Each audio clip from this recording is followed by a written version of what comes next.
joined by Razan Zaitouneh. She is a lawyer and human rights activist. She's speaking to us in Damascus, Syria. She's been reporting on the recent protests for various online networks. Can you talk about, Rula, can you talk about, Razan, what exactly is happening in Damascus, where you are?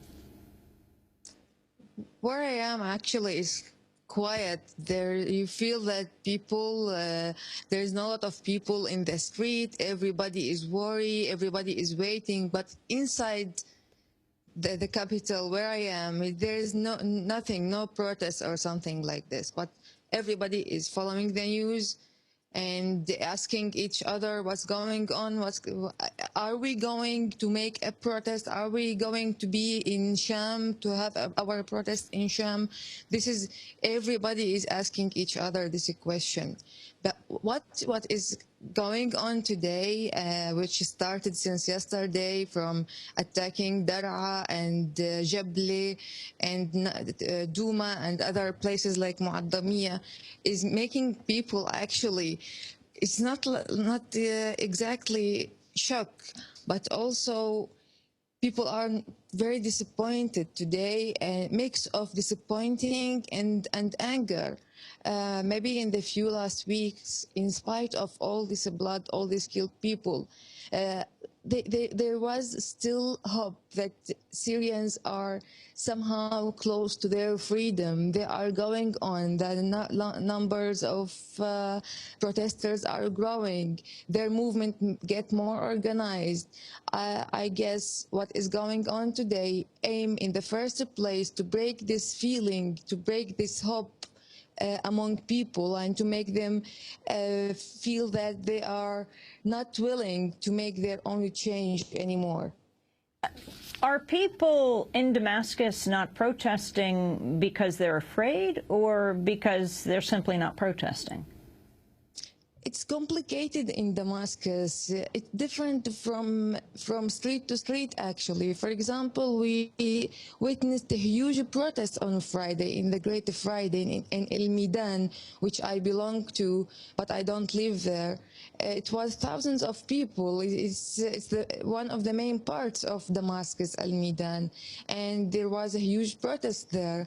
But inside, in the center of the city, it's quite difficult. The exist of security is very, very tense. Beside that, sometimes you feel that above of not the middle class, but the high class don't participate in such a protest. Usually in the center of Damascus, you can find, especially areas around where I am, people who are from the high class don't participate. They care more about their economic protest or something like this. And so it's a bit complicated, but that doesn't mean Damascus didn't witness protest, no. Can you talk about what you understand happened throughout Syria, if not in Damascus, if not in Aleppo, these major cities, but in places like Douma, in places throughout Syria, and what it means for the security forces to have opened fire? We should know that the countrysides of Damascus and suburbs is not only for people who belong to these areas. Many of people of Damascus during last 10 years or 15 years moved to these areas because their economic conditions was deteriorating, so they had to buy their homes in these rich areas inside Damascus and go to the suburbs. So that means it's not only people from the suburbs who were participated in these areas. And as I said before, inside the city is sometimes the economic situation play a role.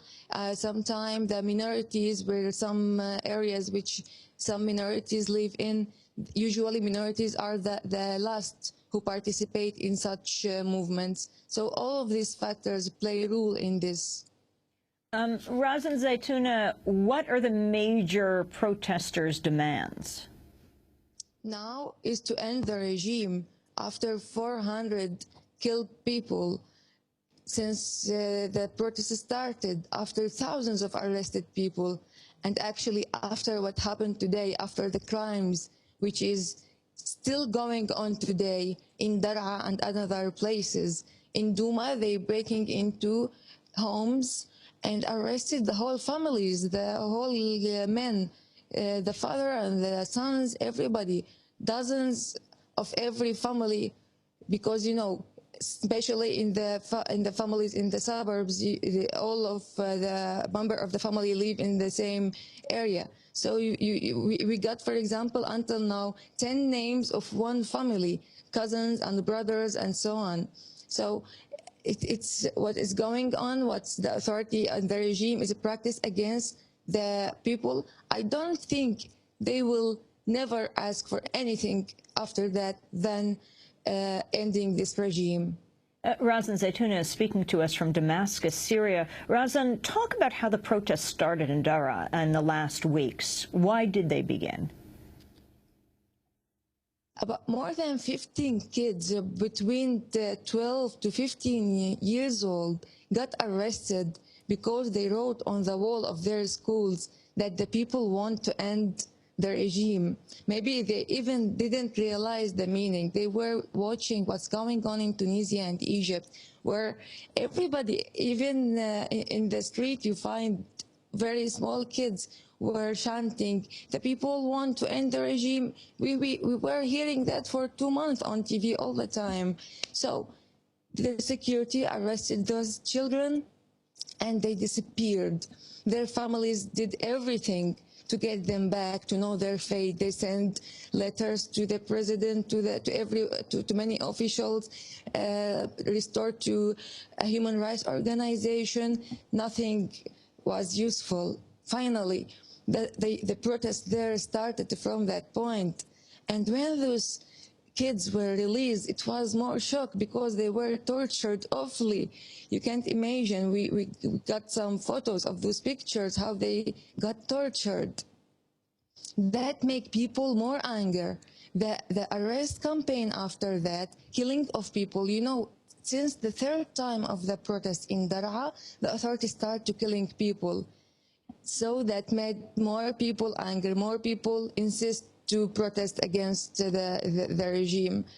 And that's how it started from Daraa. More blood in Daraa make another cities want to participate, to say, stop, enough blood, they are our people. And that's how it's grow and grow until it's, in the last Friday, there was no one area or city didn't participate in the protests. Razan Zaitouneh, you're a human rights lawyer. Human Rights Watch has said that faced with the Syrian authorities' shoot-to-kill strategy, the international community needs to impose sanctions on those ordering the shooting of protesters. Do you agree? I agree. There should be all kind of diplomatic and human rights pressure on the regime to stop its killing and violence against its people. What is going on is crimes committed every day, not only by killing people, even the awful torture which practiced against the detainees, which we have daily, we have dozens of people who got arrested. When they released, you can't recognize them from the torture on their bodies. Some of them children, 14 and 15 years old. So for sure, all this crime should be referred to court. We have no court in Syria. We have no law to trust, to investigate, or to put those criminals in front of the court. So the only way should be to go to international courts. Very quickly, Razan, we have 30 seconds, then we're moving on to Yemen. But I wanted to ask you about the condition of the protesters and why the funerals in particular are being targeted. The condition of those in hospital is what I wanted to ask about. But usually funerals, thousands and thousands participate in these funerals, and after a few minutes it turned to a protest with chanting also for freedom and against the regime. And that's why the authority or the security shoot them. It's not the only crimes. People from inside the hospitals, injured people got kidnapped and arrested from inside hospitals. In other cases, people are not allowed to take the people who are injured in the street to hospitals, like what happened yesterday in Jabla. We were talking to people on the phone, and people got injured and shot on the street, and nobody was there to go to the street to take them to hospital because there was continuing shooting against everybody moving in the street. Razan, are you afraid to be speaking out right now?